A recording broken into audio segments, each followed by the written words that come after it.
aí, Alfartano, professora Patrícia, mais uma vez para trazer mais um assunto de suma importância para a sua prova.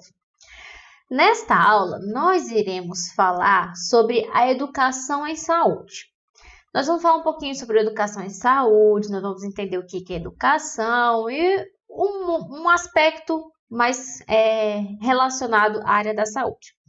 Mas eu gostaria de trazer esta aula mais um bate-papo, mais para nós conversarmos sobre o assunto, ficar mais claro o assunto, muito mais tranquilo de você compreender o assunto. Então, na aula, nesta videoaula, você não vai ver muito texto, vamos usar mais imagens. Por que eu gosto de usar muito a imagem? Porque você já está me ouvindo e, consequentemente, você acaba lendo uma coisa ou outra que apareça, que possa aparecer no slide. E se eu somente falar e você somente ouvir e ler o que está no slide, pode ser que fique confuso. Parece que você não consegue falar assim, sim, mas como que isso se aplica na realidade? Só falar, só fazer um conto de fadas, só falar, né, contar uma coisa, parece um conto de fada, parece de fadas que eu estou contando, estou explicando uma coisa, mas você não consegue enxergar ou visualizar isso na realidade. E é muito importante, muito interessante e muito mais tranquilo entender o assunto quando nós conseguimos visualizar este assunto na prática. Como que isso se aplica? Como que a educação em saúde se aplica atualmente? A educação em saúde, ela é executada? Onde ela é executada? Qual é o objetivo da educação em saúde? Como que surgiu a educação em saúde? A época que surgiu era exatamente igual ao que nós conhecemos hoje como educação em saúde. Então, tudo isso é importante nós visualizarmos como que isso realmente acontece na prática para podermos entender a teoria. Não quero que você imagine ou que você coloque na sua cabeça que a prática é o que importa. Não, o que importa é o que está na teoria. Porque na hora da sua prova, as bancas vão te perguntar sobre a teoria e não sobre a prática. E o outro fator que você não pode associar, não pode associar muito o que eu estou falando só com a prática, porque a maioria das vezes teoria e prática são totalmente diferentes, são totalmente distintas. Então, nós vamos falar sobre educação. Então, vamos iniciar falando sobre o que é a educação. Como que se dá a educação, qual é a origem da educação. E aí, depois que formos entendendo um pouquinho mais sobre a educação, vamos entrar de fato na educação em saúde. Quando nós ouvimos a palavra educação, se alguém falar para você a educação aleatoriamente, você pode ficar pensando, tá, mas essa pessoa está se referindo à educação da pessoa ser gentil, educada, ou a educação do ato de ensinar? Né? Se jogarmos a palavra educação assim aleatoriamente, fica difícil de saber qual é o contexto. No nosso contexto, a educação em saúde não é você ser educado, gentil com a saúde de outras pessoas. O sentido aqui da palavra de educação é exatamente o sentido de ensinar, de transmitir o conhecimento para outra pessoa. Então, o que nós estamos fazendo aqui nesta aula? Nós estamos praticando a educação. Eu como professora e você como aluno, estudante. Então, aqui nós temos uma troca de conhecimento. Eu estou lhe passando o meu conhecimento, eu estou lhe passando aquilo que eu vejo que é importante, eu trago o assunto de uma forma muito mais clara, muito mais sucinta, muito mais objetiva. Você recebe essa informação, processa e a partir disso você aprende. Então, aqui nós estamos tendo um ato de educação.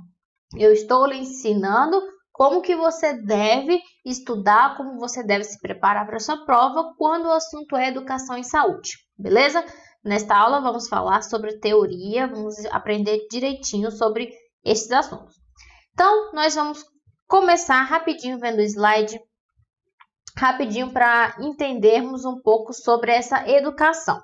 Então, como nós já falamos a educação no nosso sentido. Então, vamos aqui colocar a canetinha. Cadê a canetinha? Opa! Canetinha. Educação.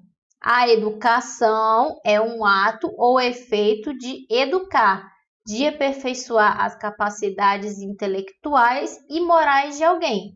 Pode ser uma educação formal, educação infantil, educação superior, ensino médio, educação média e por aí vai, né? Educação fundamental e tudo mais. Então, a educação, no sentido que nós estamos estudando, é o ato ou a ação, o efeito de educar alguém ou aperfeiçoar as capacidades intelectuais e morais de alguém. Por exemplo, no nosso caso, o que eu estou fazendo? Estou aperfeiçoando a sua capacidade, certo? Eu estou trazendo uma informação, estou lhe ensinando sobre um assunto, e isso não significa que você não saiba sobre o assunto. Aqui o objetivo não é dizer que o que eu estou falando é certo, o que você sabe é errado. Não. Eu tenho um conhecimento, você tem outro conhecimento. Eu estou aqui para aperfeiçoar o seu conhecimento. Talvez trazer o assunto de uma forma muito mais clara, de um ângulo ou de uma forma que você fala assim, nossa, nunca pensei por esse lado, nunca vi este assunto de forma tão clara, tão fácil de entender, parecia uma coisa tão difícil, porque quando nós, alunos, e eu me incluo nisso, quando nós, estudantes e alunos, vamos estudar algum assunto, a maioria das vezes nós lemos alguma coisa. Nós vamos atrás de um livro, de um artigo, um TCC que alguém escreveu, uma dissertação. Nós vamos atrás da leitura. E a leitura é muito extensa, tem muita coisa, muita informação e acaba que fica confuso na nossa mente. Mas aqui eu vou trazer toda essa informação e vou trazer de forma mais clara possível. Então tá, educação é o ato ou efeito de educar alguém. Beleza. Este ato de educar alguém, ele necessita de duas pessoas. Concorda? O ato de ensinar, o ato de educação, precisa de no mínimo duas pessoas. Aqui eu não vou falar duas pessoas fisicamente, mas dois papéis. Eu preciso de alguém que vai ensinar e alguém que vai aprender. Então, aqui no nosso caso, nós temos a pessoa que ensina, eu, a professora, e alguém que aprende, você, o aluno. Então, a educação necessita dessa troca de informação. A educação, ela necessariamente precisa de alguém que está ensinando e alguém que está aprendendo. Ah, mas o ato de ensinar, a educação, ela está presente só nas escolas, em aulas com professor e aluno? A pessoa só aprende se estiver numa sala de aula, assistindo uma videoaula, dentro de uma sala de pós-graduação, de graduação, de mestrado, rararara. Não. A educação, ela está presente na nossa vida o tempo inteiro. O tempo inteiro. Do momento que nós nascemos até o momento que nós vamos ao óbito, nós estamos aprendendo. Por exemplo, no início da nossa vida, quando nós somos só um bebezinho, bonitinho, inocente, que mama, dorme, faz xixi, tem que trocar fralda, come, dorme, esse ciclo, por mais que aparentemente aquele bebê, aquela criança, aquele recém-nascido não está aprendendo nada, ela está aprendendo. Porque ela começa a aprender a identificar, por exemplo, a voz da mãe, a voz do pai. Começa a aprender que o nome dela, é Patrícia, o nome daquele bebê é Patrícia. Não, o nome daquele bebê é João. Não, é Joana, não é Maria, é Ana. A criança vai aprendendo a perceber os movimentos, ela vai começar a aprender a pegar nas coisas, começar a aprender a andar, a engatinhar, a sentar, a mastigar, a pegar o alimento, levar até a boca. São coisas simples, né? Bem simples e bobas, que nós pensamos que são bobas, mas é o quê? É o aprendizado. E antes mesmo da criança, né, do bebezinho, ir para a escola, aos 3, 4 anos de idade, olha só o tanto, a quantidade de tempo que essa criança ficou dentro de casa. E durante esse tempo, durante esses 3, 4 anos, esta criança aprendeu. Ela foi aprendendo a falar, foi aprendendo a dar bom dia, aprendendo a ser educado, aprendendo a comer, a sentar, a ouvir, começou a assistir televisão, começou a assistir desenho, começou a aprender as palavras. Se coloca um desenho em inglês para a criança, ela começa a aprender inglês. Então, mesmo antes de entrar na escola, né, no maternal, no ensino infantil, mesmo antes da criança entrar na escola, ela já está aprendendo. Então, nós estamos aprendendo diariamente. E quem já se formou, quem já tem uma profissão, quem já é enfermeiro, quem já está trabalhando na área, todos os dias aprende. Mesmo que seja um assunto que você viu na faculdade, na prática sempre é diferente. Você sempre vai aprendendo, todos os dias você aprende uma coisa nova. Aprende a cozinhar, aprende como preparar uma sala cirúrgica, aprende, sei lá, andar de bicicleta, talvez não aprenda na infância, aprende na fase adulta, aprendeu a dirigir, seja carro, moto, aprendeu a, sei lá, andar de patins, aprendeu a se alimentar corretamente, enfim. A educação está presente na nossa vida o tempo inteiro. Então, vamos voltar aqui na nossa tela. Então, alguém que ensina e alguém que aprende. Então, ó, primeira infância. O bebezinho, ele vai aprendendo as coisas, igual nós já falamos. Aprende a andar, aprende a engatinhar, aprende a se equilibrar nas pernas, aprende a dar os primeiros passos, aprende a identificar quem é a mãe, quem é o irmão, quem é o pai. Começa a identificar os sons, as cores e por aí vai. Depois dessa fase, nós temos a fase escolar, que é o mais comum, né? Passou da fase da infância, aí entra no maternal, ele tá horrível, maternal, o ensino fundamental, ensino médio, aí a pessoa vai para o ensino médio, aí tem o primeiro ano, segundo ano, terceiro ano, terminou o ensino médio, vai para faculdade, né? Ou para a universidade, faz a sua graduação. Se formou na graduação, vai para pós-graduação. E depois que a pessoa fez pós-graduação, fez mestrado, doutorado, pós-doutorado, ela parou de aprender? Não.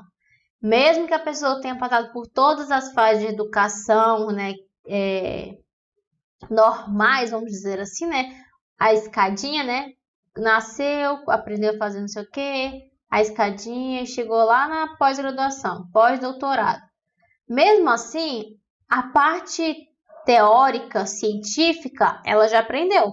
Mas isso não significa que ela não possa aprender mais. Ela está sempre aprendendo. Lembre-se disso. Nós nunca paramos de aprender. O método de ensino no Brasil. Então, antes de olharmos aqui o slide, vamos conversar um pouquinho. O método mais utilizado no Brasil para a educação, ele é basicamente uma transmissão de conhecimento. Não sei se você já parou para perceber ou parou para pensar nisso, mas quando nós, seres humanos, iniciamos nossa vida acadêmica, né? Lá no ensino maternal, ensino infantil, jardim 1, jardim 2, jardim 3, ensino fundamental, ensino médio, graduação, pós-graduação, durante todo esse período acadêmico, né? Nós basicamente sentamos numa cadeira, assistimos uma aula, o professor está lá explicando, falando, dando resumo, fazendo isso, não sei o que, e nós estamos anotando, assistimos às aulas, vamos para nossa casa, fazemos outras coisas. Chegou a prova, dá aquela estudadinha uma semana antes, na véspera, não importa, e estuda. Acabou de estudar, volta para a escola, vai fazer a prova. tarararará, e qual que é a maior expectativa de todos os alunos? Todos os alunos, estou dizendo no Brasil, tirar 10. Por quê? Aluno bom é aluno que tira nota 10. Pois é, mas não é bem assim. Por que que não é bem assim? Esse é um método utilizado na educação no Brasil. Então, nós, desde criança, nós fomos acostumados a receber informação, guardar a informação na cabeça e utilizar essa informação só para responder uma prova e para tirar nota 10.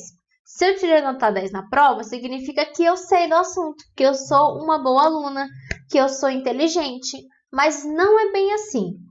O fato da pessoa tirar 10 não significa, não é uma prova, não é um certificado de que aquela pessoa ela é super inteligente, que ela aprendeu todo o conteúdo.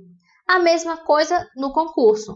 Você tirar a nota máxima, você tirar a nota mínima que faça você passar, que faça você entrar na lista dos aprovados, a nota não vai dizer se você é mais inteligente ou menos inteligente, a nota em si. Porque o ato de aprender vai muito além de você só tirar uma nota boa. O que nós buscamos hoje em dia? Nós buscamos ser aprovados no concurso, certo? Certo. Necessariamente tem que ser o primeiro colocado com 100% da prova respondida, tirou 100 na prova. Vamos supor que a prova do concurso tenha um valor de 1.000 pontos. A pessoa tirou 1.000 pontos. Caraca, ela é top demais essa pessoa, hein? Tu é doido? Ela é muito inteligente. Tirou 1.000? Tu é doido? Ela fechou a prova. Não errou nenhuma questão. Eu tirei 80 e passei do mesmo jeito que a pessoa que tirou 1.000. Significa que eu... 800, né? 800 e 1.000. Significa que eu sou menos inteligente só porque eu errei algumas questões, mas mesmo tendo errado, eu entrei na lista dos aprovados. Eu vou ser chamada, tô na lista, vou lá assinar o termo de posse. Fez diferença? Não fez. Mas não é aqui o método, não é o que eu não quero chegar nesse ponto. O que eu quero chegar no ponto é o seguinte. O método de transmissão de conhecimento, esse método de educação, faz com que nós pensamos muito nisso. Tipo, eu preciso tirar nota 10 na prova. Eu preciso provar que eu sou um bom aluno. Se eu tirar nota 10, se eu tirar 7, que é a média, né? Vamos imaginar na escola. Tirei 7, a média, só para não reprovar, eu não sou tão inteligente. A pessoa se sente mal. Eu vou confessar para vocês aqui, só entre nós, que eu sempre fui aquela aluna no ensino médio que nunca tirava 10. Se eu tirei 10 na vida, foi acho que uma vez, 2 vezes, 3 vezes. Se foi 5 vezes, foram muitas. Mas eu não era de tirar nota 10. Eu tirava 7, 8, antes, de vez em quando um 9. Mas eu era sempre essa dos 7, 8, às vezes 6. Sempre ficava na média da escola. Sempre ficava na média. E eu via os outros coleguinhas, os outros alunos, tirando 10, 9,5, se gabando. E eu me sentia a burra. Por quê? A educação brasileira faz isso com o aluno. Você tem que tirar nota 10, você tem que tirar nota 10, você tem que não sei o quê. E o que é esse método de transmissão? Acaba que faz com que a educação seja assim. O professor, no caso eu sou professora, o professor, ele é o detentor do conhecimento. O professor é aquele que sabe de tudo. O professor não erra nunca. O professor é aquele que tem todo o conhecimento. E o aluno, ele só é um banco que recebe a informação, guarda e utiliza na hora que ele precisa. E isso na educação e saúde é da mesma forma, tá? Isso que eu falei da educação no Brasil se aplica em qualquer tipo de educação, educação em saúde, educação popular, porque esse é o método, essa é a cultura brasileira em relação à educação. Então, vamos lá. A educação, o método empregado, uma mera transmissão do conhecimento sem reflexão crítica. Outra coisa, o aluno, ele é um banco de dados que recebe a informação e arquiva aquela informação e utiliza quando for necessário. E o aluno não faz questionamento. Por que o aluno não faz questionamento? Porque o professor é quem detém todo o conhecimento.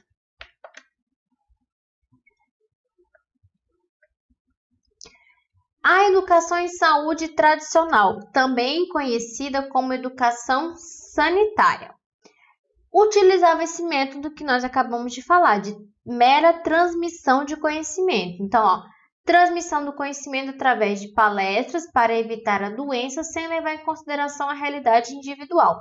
O que era isso?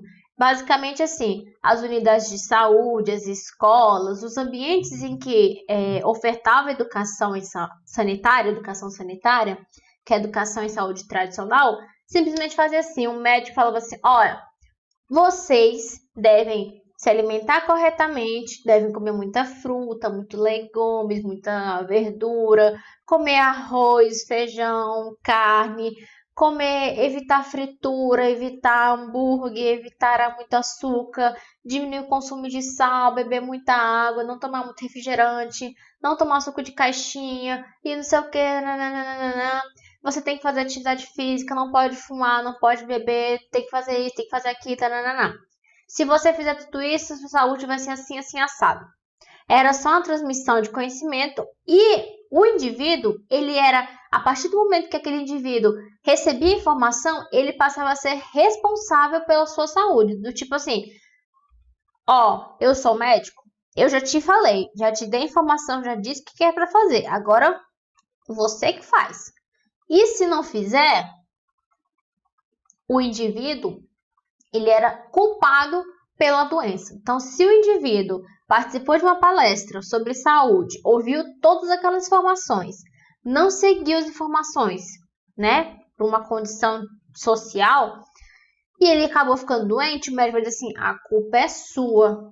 A culpa é sua que ficou doente, porque eu te falei que não era para fazer isso, eu te falei que era para fazer assim, assim, assado, você não me escutou, agora a culpa é sua. Tá aí, tá doente, agora eu vou ter que resolver o teu problema.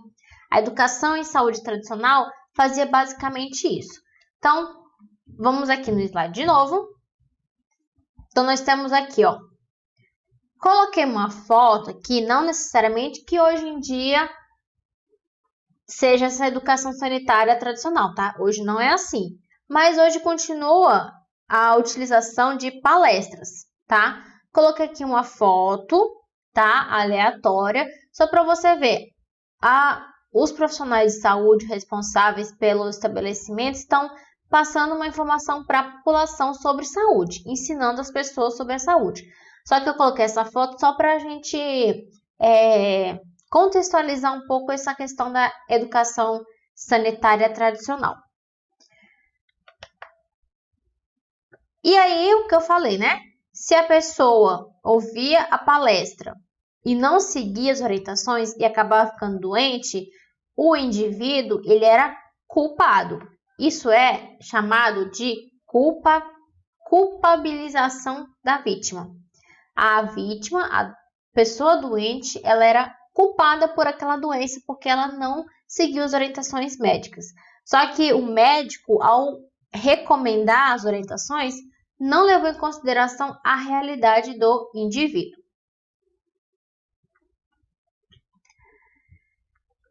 Depois de muitos anos, o que aconteceu? Essa questão de educação em saúde começou a ser superada. Então, passou a perceber que não era só uma questão de você fazer uma palestra, de você ensinar, você passar o conhecimento, sem levar em consideração a realidade do indivíduo. E aí veio uma superação no conceito, na contextualização do que é educação em saúde. Então, agora a educação em saúde, ela também pode ser feita através de palestras? Sim, pode ser feita através de palestras. Palestras, demonstrações, só que em vez de fazer uma palestra onde eu jogo a responsabilidade só para o indivíduo, agora eu faço o quê? Eu ensino aquele indivíduo, eu tento motivar, eu tento incentivar aquele indivíduo a cuidar da própria saúde. Não querendo dizer que o médico não tem responsabilidade, agora é você que cuida da sua saúde, eu não estou nem aí. Não, mas é criar uma conscientização no indivíduo sobre a importância dele cuidar da própria saúde. Até porque o direito à saúde, garantia de saúde, é um dever do Estado, mas isso não exclui o dever das pessoas, das comunidades, dos indivíduos e coletividades no geral. Então, com essa superação de ideia de educação e saúde, a educação e saúde passou o quê? Passou a perceber que a saúde do indivíduo, a saúde está mais ligada com as condições de vida do indivíduo. Como é que é a condição ambiental onde a pessoa vive? Qual é a condição financeira? Qual é a condição econômica? Qual é a condição de educação? Essa pessoa tem uma renda? Trabalha? Essa pessoa tem condições de fazer tudo aquilo que o médico está instruindo? A saúde está diretamente ligada às práticas de prevenção de doenças e agravos e não somente à cura. Então, começaram a perceber que a saúde estava mais relacionado à condição de vida, relacionado às práticas de prevenção, se naquela comunidade existe a prevenção de doenças e agravos, existe algum programa, alguma atividade, algo que esteja ligado com as prevenções e não somente curar a doença, não somente esperar a pessoa ficar doente para ir até a unidade de saúde e assim resolver o problema, mas resolver antes, resolver na prevenção. Superação no conceito de educação em saúde. A educação em saúde, ela deve ser capaz de promover mudanças de comportamentos e melhorias na saúde da população. Aqui, o indivíduo não é mais responsável, ele não tem mais aquela culpa se ele ficar doente, não é mais culpa dele ter ficado doente. A educação em saúde, hoje em dia, com essa superação, que foi identificar isso daqui, identificar e reconhecer. É um reconhecimento. Reconhecer que a saúde do indivíduo está relacionada às condições de vida e também às práticas de prevenção de doenças e agravos. Com este reconhecimento, a educação em saúde foi superada. Deixou de ser uma mera transmissão de conhecimento, onde o indivíduo ele passa a ser responsável pela sua saúde e caso venha ficar doente, ele é culpado, e passou a ser uma ação em saúde, um efeito de promover mudanças no comportamento das pessoas e a melhorar a qualidade de vida, melhorar a saúde da população. Coloquei aqui uma foto. Isso daqui foi um momento em que eu realizei, junto com outros alunos da minha turma, em 2015. Foi uma atividade que eu fiz com a minha turma, com o meu grupo na faculdade, no sexto período da minha faculdade, no antepenúltimo período, que nós realizamos uma ação de educação em saúde. Foram quatro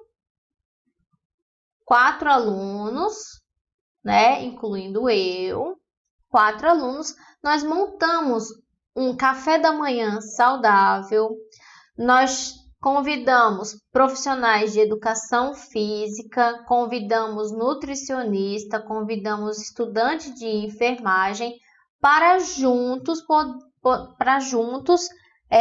fazermos uma ação de educação. No nosso grupo, que era a população da microárea na cidade de Rio Branco, no Acre, eram pessoas com hipertensão e com pessoas com diabetes. Então, qual era o nosso objetivo?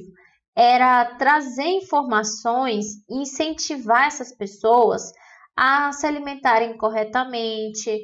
Nós conversamos com cada pessoa, então, nós conversamos com cada um deles, nós entendemos qual era a realidade deles, se eles tinham condições de comprar um alimento mais saudável, qual era os hábitos de vida, incentivamos, não, tudo bem, não, você não precisa mudar radicalmente, mas melhorar aqui, melhorar ali, a importância de você estar sempre vindo até a unidade de saúde, uma unidade de saúde da família, ser acompanhado pelo médico, pelo enfermeiro, a importância de estar sempre aferindo a pressão, aferindo a glicose. Nós fomos instruindo, nós preparamos um café da manhã saudável, mostramos como é fácil, prático e como dá sim para se alimentar bem, ser uma refeição bem nutritiva e sem deixar de ser chato, sem deixar de ser, é regrada demais, é dieta, não posso comer isso, não sei o quê.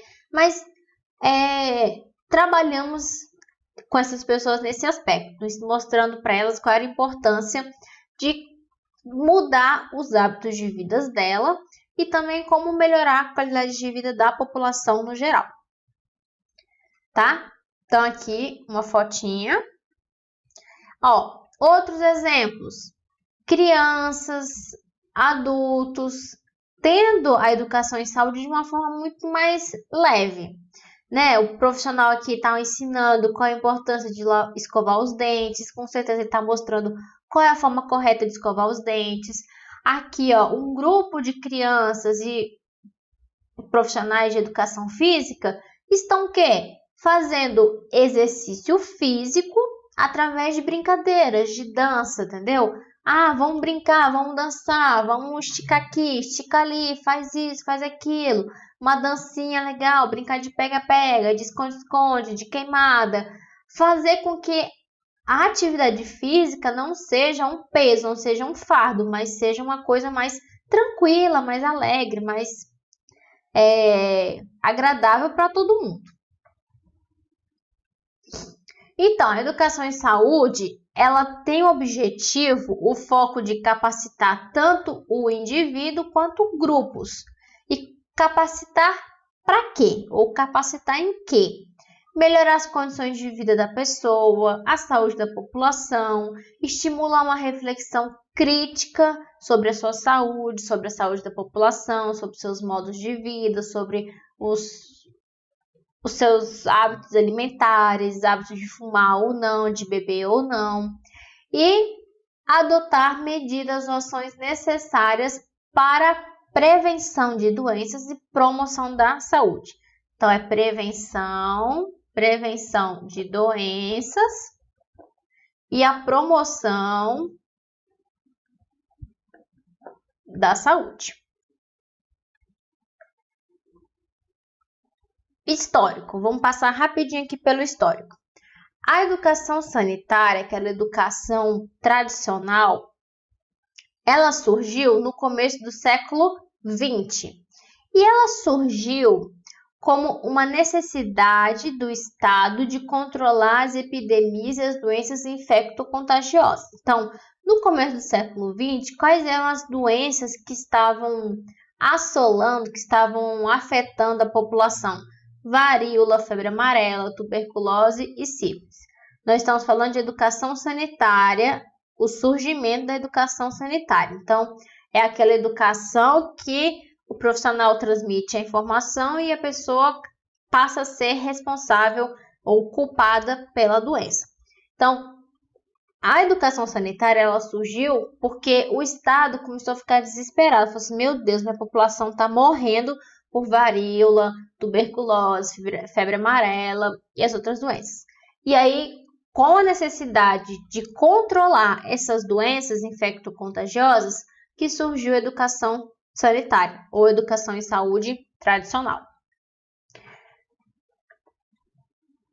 Como que eram feitas essa educação sanitária? Através das campanhas sanitárias. Só que um detalhe, essas campanhas sanitárias, elas só tinham início após a doença já ter grandes proporções. Então, quando a doença já atingiu uma grande quantidade de pessoas, quando a doença já se espalhou para a população, aí iniciavam as campanhas sanitárias. Então, as campanhas sanitárias não eram voltadas para a prevenção, era mais para o controle da doença, porque a doença já tinha saído do controle, aí entravam as campanhas sanitárias.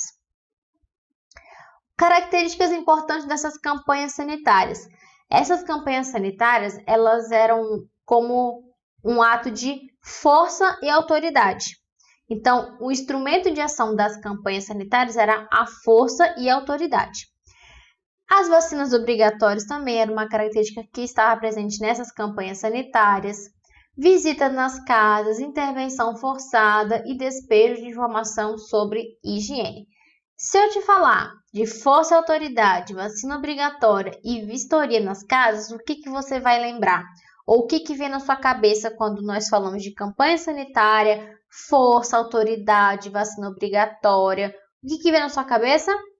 A tal da revolta da vacina. Com certeza você já ouviu falar sobre a revolta da vacina. Pois bem, a revolta da vacina surgiu após uma campanha sanitária contra a febre amarela no Rio de Janeiro em 1904. A população estava morrendo por causa da febre amarela e aí o Oswaldo Cruz resolveu fazer uma vacinação em massa na população. Só que com a falta da informação e a falta da comunicação, as pessoas começaram a ficar revoltadas, falando assim, o que é essa vacina? Vão me matar com esse negócio. Isso aí não vai me curar não, isso aí vai me matar. Isso aí vai trazer prejuízo na minha vida. Isso aí é veneno, isso vai me matar e não me curar.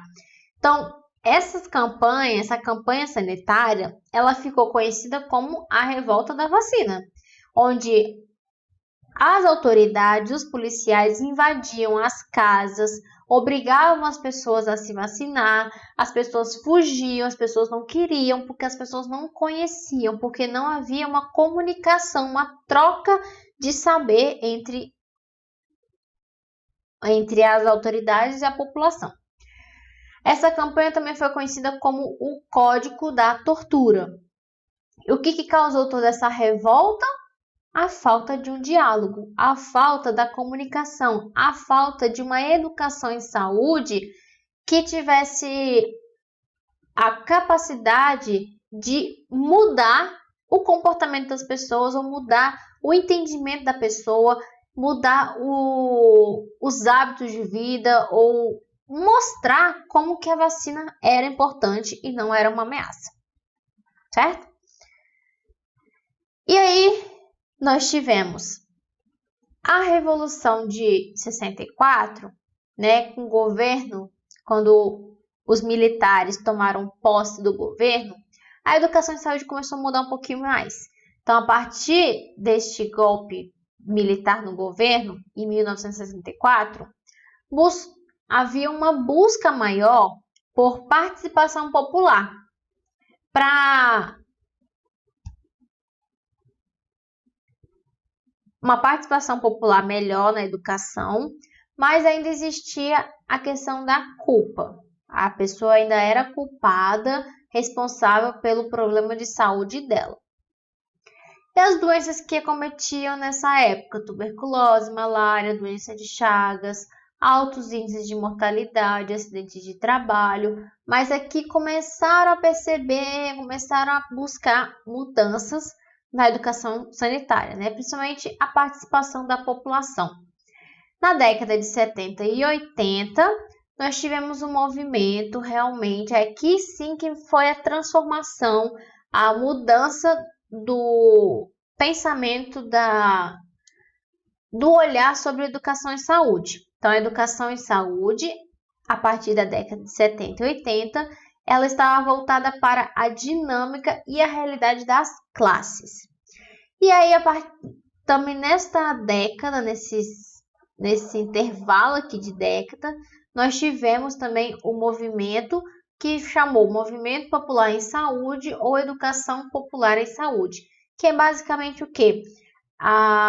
Os profissionais de saúde, a população, começaram a falar assim, mas não é bem assim, esse negócio de me forçar, falar que eu tenho que fazer isso, fazer aquilo, e depois eu sou culpado pela doença, não é assim, cada pessoa tem a sua realidade, cada região do país tem uma realidade diferente, então começaram assim a buscar uma educação em saúde mais humanizada, mais com a participação melhor da população, com os profissionais entendendo o ponto de vista da população também, tá?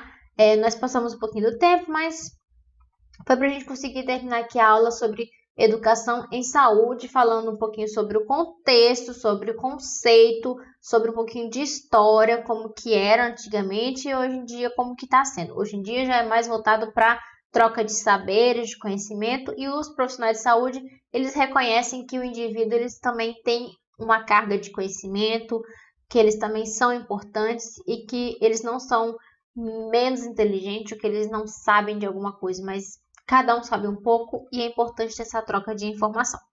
Beleza? Então, eu aguardo você numa próxima aula para a gente continuar falando. Nós vamos falar mais um pouquinho sobre educação e saúde. Eu espero você na nossa próxima aula e até daqui a pouco.